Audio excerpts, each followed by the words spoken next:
Bonsoir à tous et merci de nous rejoindre sur Gabon News. Nous sommes toujours à Mouila dans le cadre de la 31e édition de la Coupe du Gabon Interclub de handball, 19e challenge Pierre Claver Maranga Moussavou. Nous allons avec M. Aurel Mabika, qui est notre consultant pour la circonstance, faire le bilan des 2 premières journées de cette compétition. Avec lui, nous allons décortiquer les événements qui ont eu lieu, mais aussi les rencontres. A tout de suite.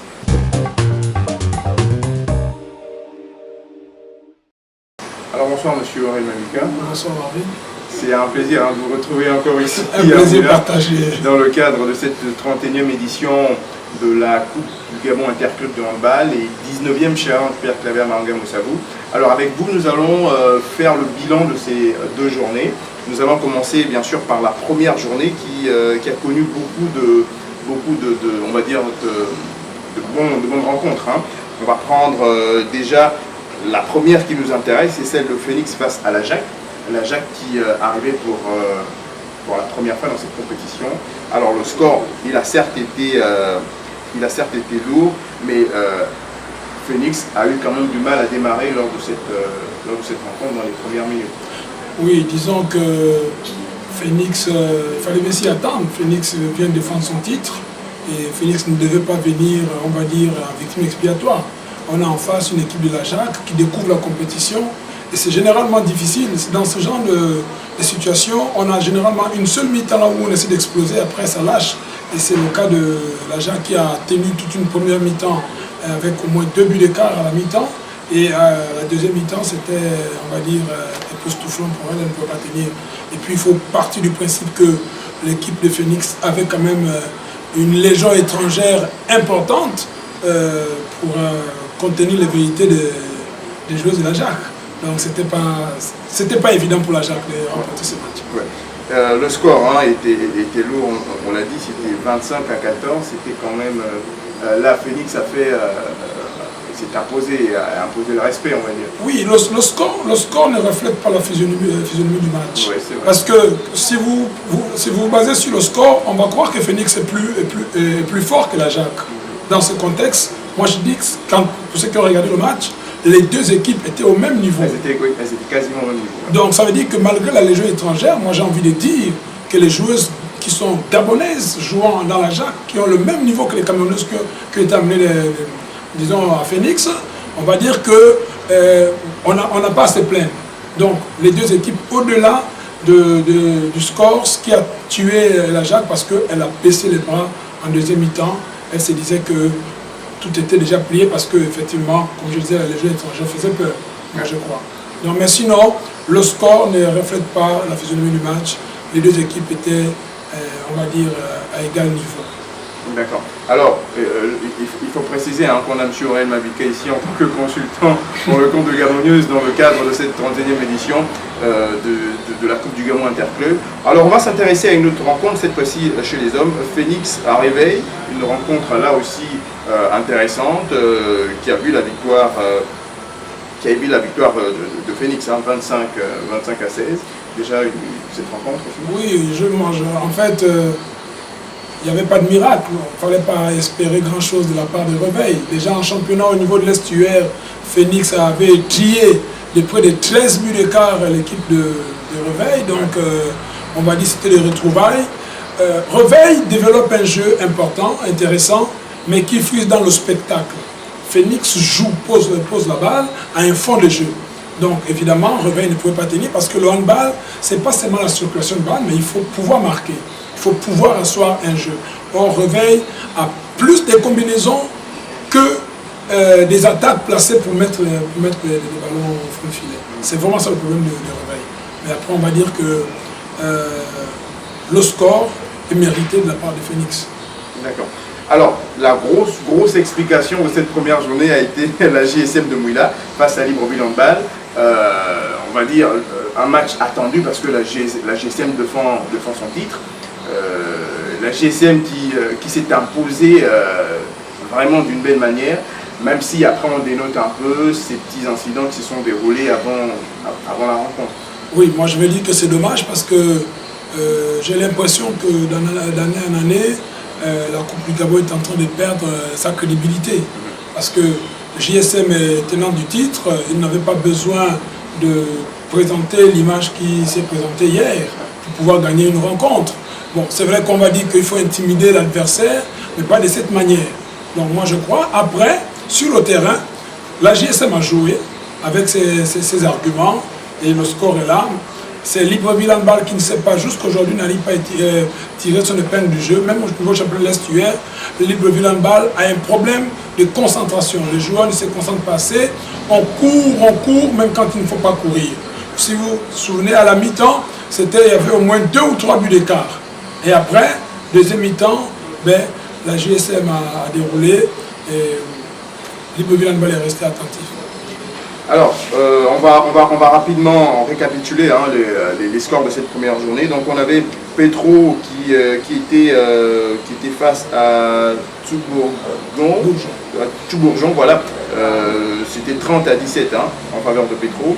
On avait Stade Coulois qui était face à Bellinga. Donc, le score final, c'était 23-11 en faveur du Stade Coulois. Senior Academy, Submanagement, et là, c'est chez les hommes. 31-12, là aussi c'était un score lourd hein, pour cette équipe. Bien sûr, vous avez en face le vice-champion du Gabon face au champion de l'élite B. Mais après, on va dire que c'est 2 niveaux différents. Donc, Submanagement ne pouvait pas contenir les assauts des Camara, qui à lui seul est capable de marquer 15 buts dans un match. Ouais. C'était pas évident pour la Submanagement. Alors chez les dames, on avait Soluco qui était face à Otondo, là aussi une nouvelle équipe qui arrive dans cette compétition, qui elle s'en est sortie pas mal quand même, 29 à 25. Oui, disons que Otondo n'est pas une nouvelle équipe en tant que telle, elle est une nouvelle équipe de par sa dénomination, mais les joueuses sont des transfuges de l'ex-Submanagement de Port-Gentil. Donc c'est des joueuses qui connaissent la Coupe du Gabon, qui sont déjà, on va dire, aguerries. Après, on va dire, Soluco a eu un jeu plus élaboré que les filles de Otondo. Ouais. Donc le reste des résultats, on a commencé avec hein, Phoenix de Jacques, donc 25 à 14 pour Phoenix. Ça c'est chez les dames. Chez les hommes, Phoenix était face à Réveil. Le score final de cette rencontre était de 25 à 16. GSM, on l'a dit, l'a remporté sur Libreville Handball. Voilà, le score c'est 25 à 15.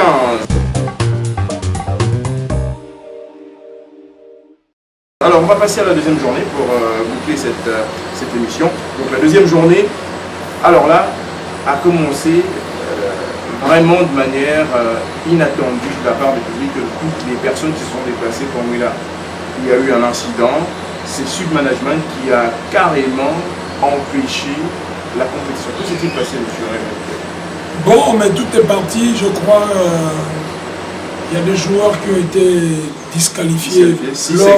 Voilà. Pendant le match de la première journée, il y en a qui ont pris des cartons rouges. Et au handball, quand vous prenez des cartons rouges pour des fautes flagrantes, c'est suivi des sanctions systématiques. Donc c'est ce qui s'est passé. Et comme nous sommes dans une compétition bloquée, les amendes doivent être payées avant la prochaine rencontre. Or, les amis de Submanagement ont estimé qu'ils n'avaient rien à payer et que personne n'était sanctionné. Par conséquent, ils avaient le droit de jouer, peut-être parce que c'est sur leur sol. Mais c'est là encore ce qu'on dit des comportements qu'il ne faut pas afficher. Parce que tenez-vous bien que la JSM, qui est une équipe de Langouillet, est engagée en Coupe d'Afrique. Mais j'espère qu'on n'ira pas faire de telles choses en Coupe d'Afrique. Donc, bon, il faut qu'on apprenne à respecter tout simplement le règlement établi. On a un règlement particulier à la compétition et on sait que quand un joueur tape un coup à l'autre, c'est carton rouge systématique suivi d'un rapport et c'est ce qui a été fait. Donc après, c'est tout le scandale qu'il y a eu. J'espère simplement que la fédération qui est organisatrice de la compétition saura prendre des décisions parce que, tenez-vous bien, permettez-moi de renchérir. L'année dernière, on a eu un incident similaire. Malheureusement, j'ai dit malheureusement, la fédération n'a sanctionné personne. Donc aujourd'hui, moi je crois que c'est sur la base du comportement des gens de l'année dernière que ceux de Langouillet ont fait. Bon, j'espère que s'ils sanctionnent les amis de Moula, qu'ils se souviennent qu'ils doivent sanctionner les gars des Port-Gentil également. Bon, je me permets de renchérir en disant ce qui s'est passé l'année dernière, M. Mabika, s'est passé l'année dernière. C'est pas pour cela que ceux de Mouila vont répéter ça aujourd'hui. Oui, je suis d'accord. Ce qui s'est passé quand même ce matin, a été, on va dire cet après-midi, a été quand même grave. Ils ont déplacé des chaises, ils ont déplacé des goules. Ça ne s'explique pas. Vous savez, dans un pays, on dit généralement, quand les chefs se multiplient, les méchants se promènent de toutes parts. Ça veut dire que j'estime, pour ma part, que la fédération, la première faute qu'elle a commise, elle aurait dû sévir dès la première compétition, dès la dernière Coupe du Gabon, lorsque les gens ont envahi le terrain. Et les gens savent qu'on n'a rien fait à ceux qui sont là et on ne nous fera rien quoi que nous puissions faire. Donc après, je n'explique pas pourquoi les gens font ça. Moi, j'ai dit que la fédération prenne ses responsabilités et sanctionne les gens conformément au texte en vigueur. C'est tout. Mais j'ai parié que d'ici là, on vous dira c'est 2 personnes, 3 personnes, alors que c'est toute une équipe. Et nous serons étonnés de les voir jouer. Le lendemain, les mêmes joueurs qui ont caillassé le gymnase, ils vont jouer demain parce qu'on veut plaire à X ou Y personnes. Si Langounier n'est plus prête à accueillir la Coupe du Gabon, on délocalise.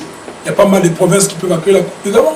Non, je pense que Langounier est toujours prêt à accueillir cette compétition. Et vous aurez également la possibilité sur Gabon News de voir ce qui s'est passé et d'avoir les réactions des uns et les autres. On va passer au bilan de cette journée. Donc après ce qui s'est passé, on a quand même eu les rencontres.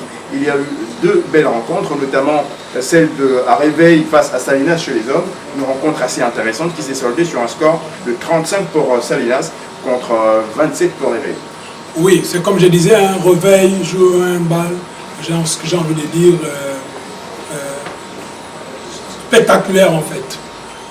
C'est des jeunes, ce qui les intéresse c'est faire des figures et puis marquer, ils sont contents, mais ils n'ont pas encore véritablement la maturité pour avoir la gagne. Je crois que c'est une équipe qu'il faudra travailler, il faut comprendre que le handball ce n'est pas le spectacle qu'on fait, il faut aller au front, il faut marquer. Parce que vous êtes mené des 2 buts d'écart, vous avez la possibilité de revenir, un joueur vient, il fait la roucoulette et il rate la roucoulette, sachant que vous êtes mené. Quelqu'un de mature comprendra qu'il faut que j'assure pour réduire l'écart. Et évidemment, Salinas, à un moment donné, ils ont compris, ils ont tué le match, et puis voilà le résultat. Ouais. Un résultat assez intéressant. Le dernier match de cette dernière journée, donc aujourd'hui, a opposé le Stade Mondji face à Senior Academy. Là aussi, un match intéressant qui a vu la victoire du Stade Mondji. 30 à 25, 5 points d'écart. Oui, là c'était, on va dire, c'était un gros choc. Ouais. Et on aura du mal à donner un avis spécifique parce que le niveau était équilibré. On va dire que c'est celui qui a eu beaucoup, celui qui a su concrétiser ses occasions, qui a gagné le match. Mais sinon, c'était un match plaisant. Senior Academy a répondu, on va dire, aux assauts de Stade Mondji. Stade Mondji aussi également répondu présent. Et puis voilà, ça s'est joué, si vous avez remarqué au début, sur 2-3 buts d'écart. Après, Stade Mondji, ce qui est intéressant, ce qu'il faut noter, Marvin, c'est que Stade Mondji a eu, le manager Stade Mondji a eu l'intelligence de rafraîchir son équipe. À un moment donné, tous les anciens sont sortis et ils ont laissé les petits qui étaient un peu plus frais, qui découvraient la Coupe du Gabon. Et les enfants ont déroulé. Stade Mondji est plutôt Senior Academy avec les mêmes joueurs fatigués, n'ont pas pu contenir les enfants. Et ça, c'est très intéressant. Moi, je salue cette initiative de la part du manager de Stade Mondji qui a compris qu'à un moment du match, il fallait faire asseoir les classiques et laisser les enfants jouer. Monsieur Mabika, c'est toujours un plaisir d'être avec vous. Nous sommes toujours heureux lorsque vous êtes là parce qu'avec vous, nous parlons véritablement handball. Merci. On aura certainement l'occasion de se retrouver pour un prochain numéro dans le cadre de cette Coupe du Gabon. Quant à vous, vous le savez, restez connectés sur les www.gabonnews.com pour l'information juste. À la semaine prochaine ou encore à une prochaine émission.